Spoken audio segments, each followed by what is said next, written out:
Good morning, students. How are you all? Once again, welcome back to another interesting session of the online English classes. Now, look at this picture and try to find out which chapter are we going to discuss next. Yes, now this is a chapter from your NCERT book. Yes, so if you have ever seen this picture, you have to guess what its name is. If your answer is Who Will Be Ningtou, then you are absolutely correct. Who Will Be Ningtou is the very last chapter of your NCERT book, Marigold. So, the picture on the right hand side is the picture of Sanatombi, one of the lead characters of the story. So, if you have already read the story once, you would know that there are many important themes here.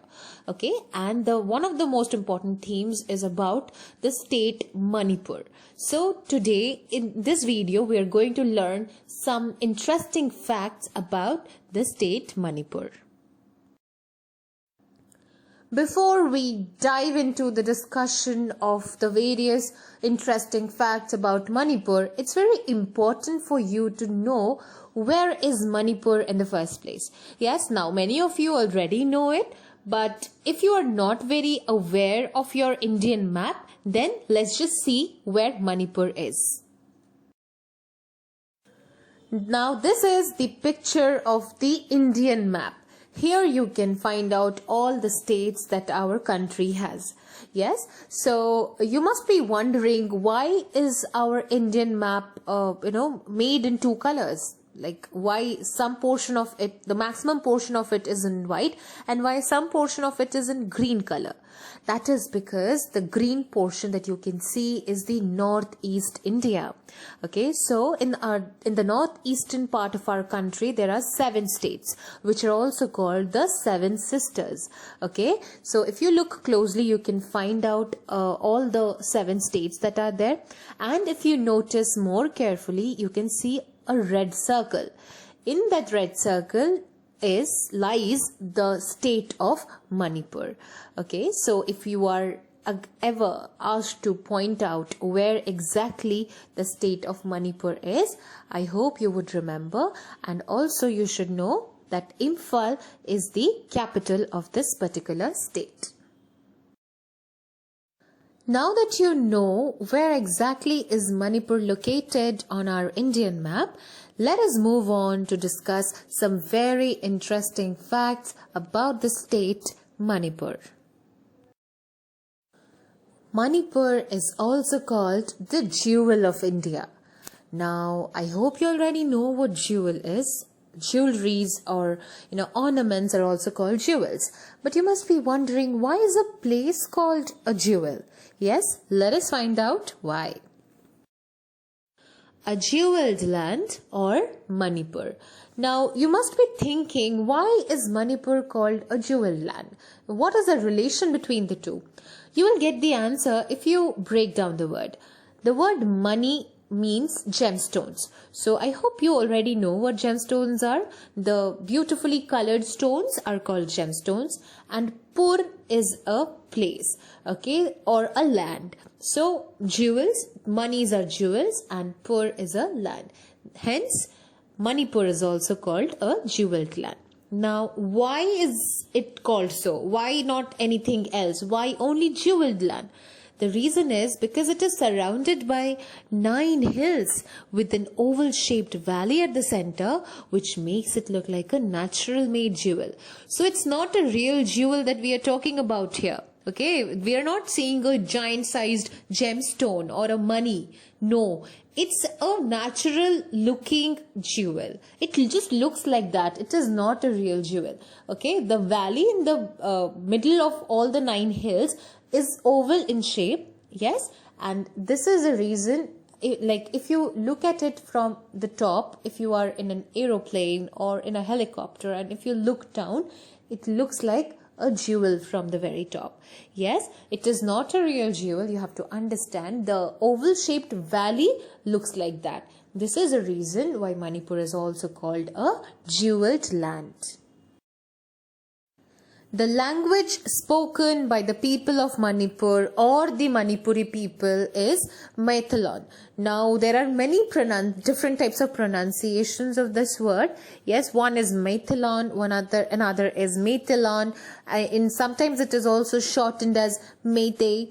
Okay, so there are different types of pronunciations, but this is the basic language that is spoken all around Manipur. Here comes another interesting fact. It is about the sport of polo. Now, the sport of polo is believed to have originated in Manipur and was spread in the Western countries by the Britishers during the colonial rule. Okay, students, now many people have this misconception that polo is an English game, or it is a game which originated in one of the English countries.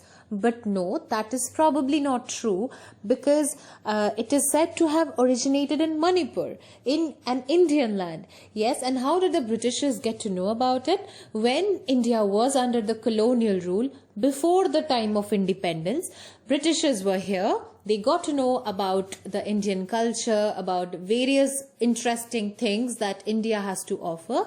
They liked it and they took it to their own homeland. And that is how polo became so famous. Yes.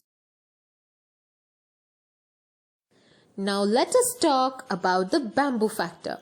The picture that you can see at the back is that of a bamboo, and I hope you all have seen bamboos. Being Indians, we know what bamboos are. We have almost everyone has seen a bamboo tree or a bamboo. Yes, so Manipur accounts for 53 of 126 species of bamboo in India and produces around 10 lakh tons of bamboo per year.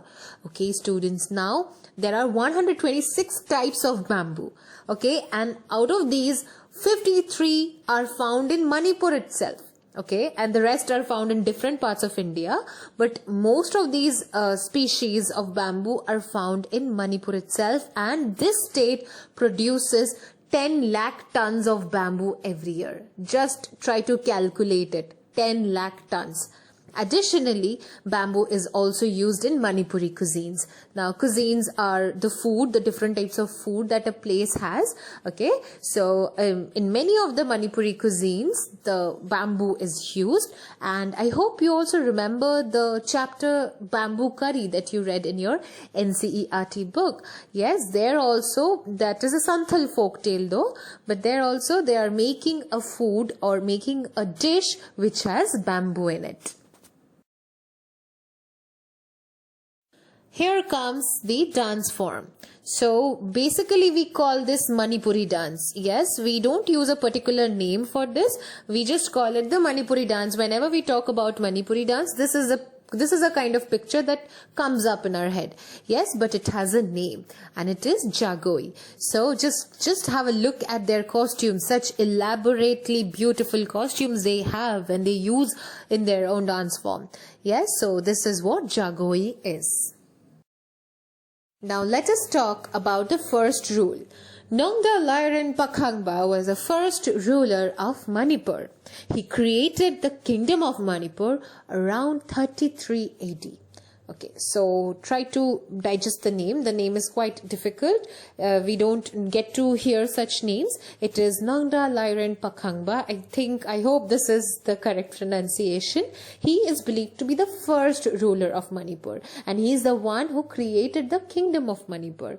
Now let's come to the date. It is said 33 AD. Now many of you must have read it in the beginning. Must have read it as AD, 33 AD. But no, students, it is AD. It stands for, or it is the abbreviation of Anno Domini. Now, what is Anno Domini? It is the current date era, or the current date time which began around 2000 years ago in the Gregorian calendar. Now, what is a Gregorian calendar? It is the English calendar that we follow. So, all the English calendars that you have at your home are the Gregorian calendars. Okay, do not confuse the Bengali calendar and an English calendar. Both are different. The seasons are different. The months are different. Everything is different. Okay, so in the English calendar, the one that we use, that is the Gregorian calendar. Now, let us talk about 33 AD. Now, this is the time, we are in the year 2021.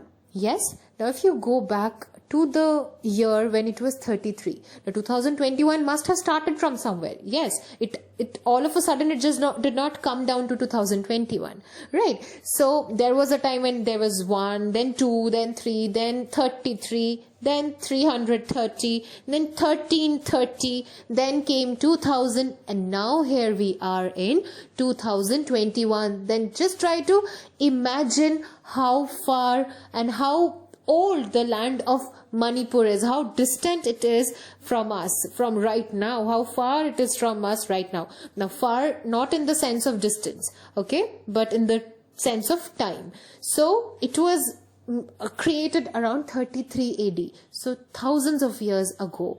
Yes, not 1000 but around 2000 years ago it was created by Nongda Lairen Pakhangba.